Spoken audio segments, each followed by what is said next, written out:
Hello, hello! Back again. Ito nga yung part 2 ng The Museum. Ayan. Papaba na kami sa hagdan. Ayan. Ang ganda ng hagdan nila. Pa-curve siya na parang half moon. Yan, lahat yan. Bababa na. Para makita natin kung anong nasa baba. Yan. Ganyan ang makikita mo dyan. Diba? Worth it ang comedy $50. Ayan. Ayan mo makikita ang mga lakes nila dito sa Canada. Ayan. Ganda ng mga natures nila. Oh. Saka ang ganda ng pagkagawa. Galing ng nakaisip nito.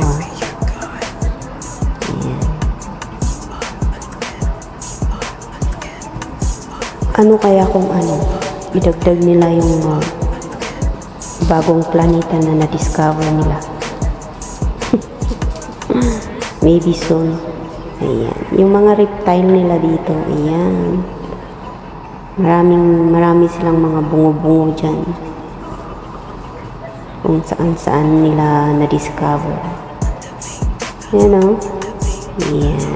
Nalaki siya. Diba?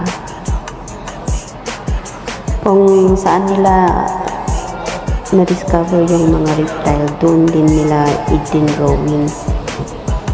Ayan, ganyan yan. Sarap-sarap. Sana mag-vlog dito pag ikaw lang. May motivation ka ba? Pero pag sa ganitong maraming tao, Diyos ko guys, huwag na. Hindi ko nga alam ito yung nasa frog. Hindi ko basahin. Hindi daw siya makaswim kaya may stag dyan.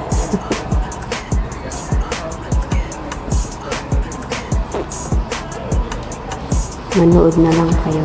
Ayan. Para ko ding nire-review ito kasi nakailang beses kami dito. Ayan, so tapos na. May pumapasok, may lumalabas. Ayan. Sa wakas natapos na din ang part 2 sa museum. Ayan. Ay, hindi pa pala. Papasok pala kami sa garden.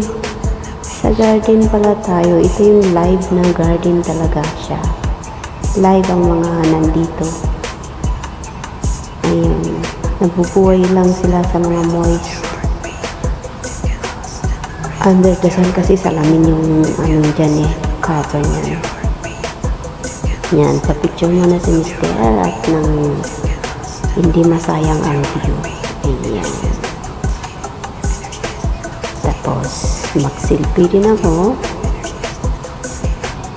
Mamaya. Ayan, selfie ni Lola Inday doon sa falls daw. Ayan. So, looking forward muna tayo doon para makita natin. Maliit lang siya, kaya lang amoy live plant siya. Parang amoy nature ba? Ayan. Ganyan dito.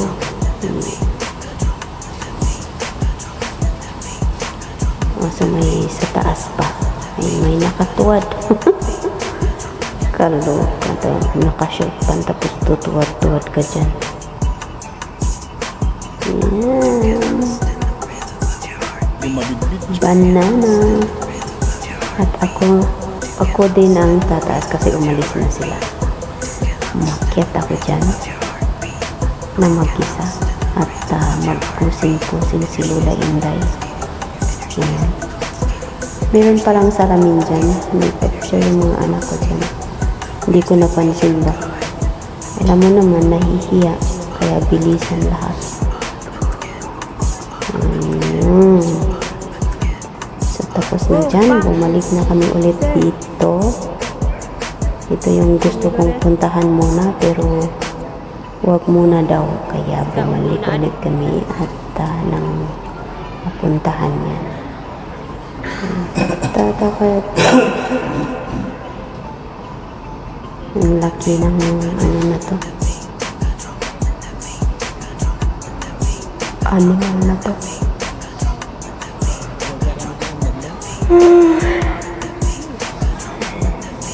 Sige lang, manood lang kayo guys. So may napagod, syempre uupo na sila habang nanonood ganyan. Kasi ba naman sa lawak nito, up and down.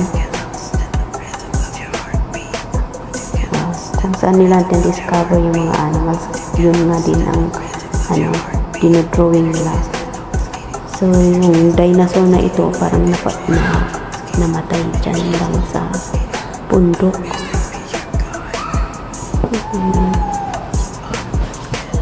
Different kinds of dinosaurs, mga babies, yan, mga malalaki.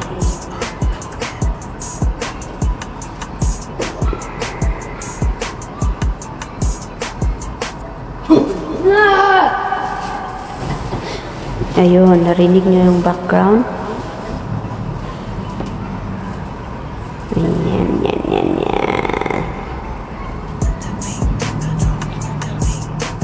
Dami nila, no? Mahilig sila sa mga animals.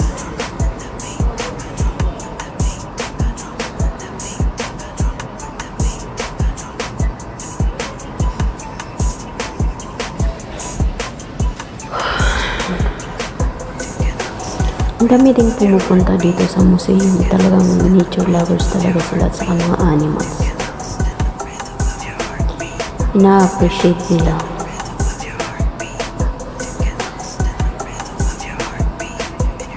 Kaya sabi ko nga, mas maganda yung per family kayong pumunta dito. At saka per family din yung entrance. Kasi pag individual ako, tayo dyan. More than $50 ang babayaran ninyo. Kung marami kayo.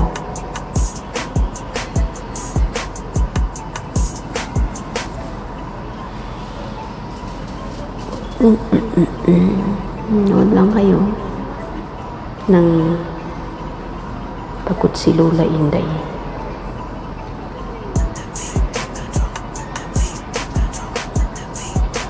Pati mga rocks na to talagang tinikit nila.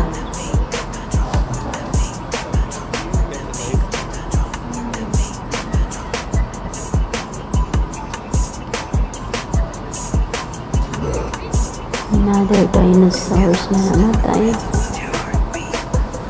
Yan nila tinul. Kaso talagang siya, talagang live na dinosaur ito, yung mga bungo. Hindi lang drawing. Talagang bungo ng dinosaurs.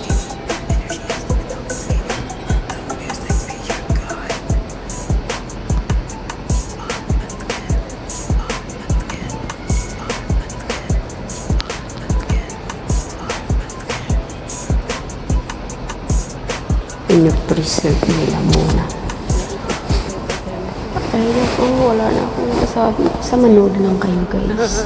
Yan. So, hoping kung saan man kayo lupalop ng mundo ay nasa mabuti kayong kalagayan. At laging mag-ingat. Iwas sa gulo. Iwas sa kapahamakan. Ayan.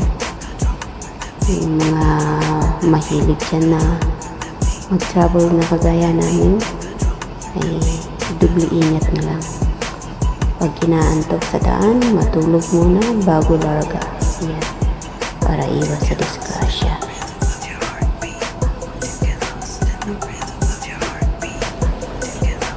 Sa nga yung mahilig sa adventure, yan. Mag-ingat-ingat kayo. Pag alam niyong delikado, huwag na. Diba? O, andyan pa sa taas, sa ceiling. Paggabi yan, nandito pa. matatakot ka talaga. Ay, nako. Saka medyo madilim pa.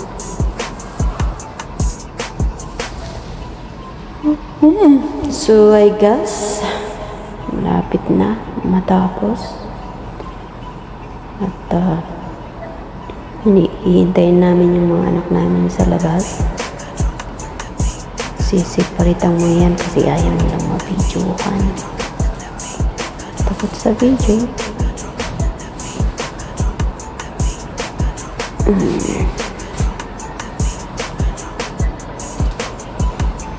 Ang lawak talaga dito sa museum.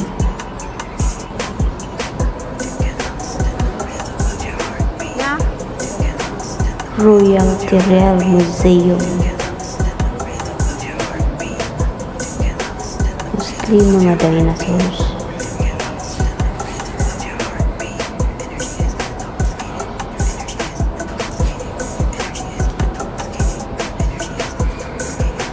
Ganda sana kung magbasa-basa ka dyan kung marami kang oras. Kukunti lang kasi yung oras namin kaya hapyaw-hapyaw lang.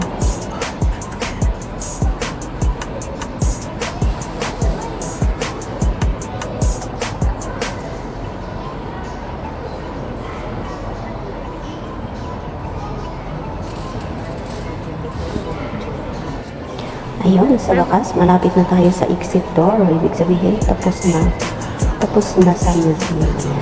So, dahil nagutom sila, punta kami daw dito sa cafeteria dito. At nag-order yung mister ko ng pizza.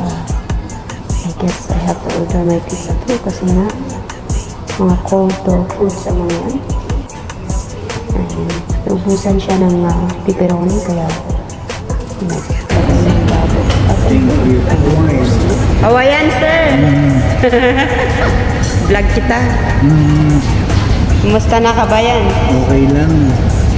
And thank you, sir! Hi, sir. So, yun. Sinali ko ang ating kabayan sa aking vlog. Ayan, yung mga order ng anak ko. At nang matapos kaming kumain dito ay lalarga na kami.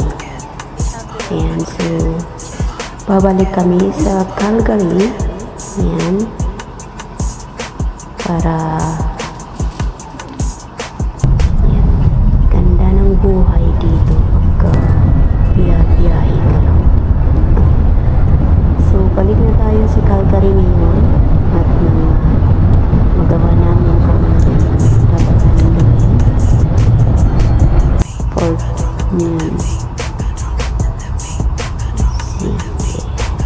kita nyo kami sa loob. Yan kung anong ginagawa. Tulog na pala yung bunso. Yan, ganda dito. Ganda din naman yung yung kalsada nila. Malawak din. Saka malawak talaga yung Calgary. Yan.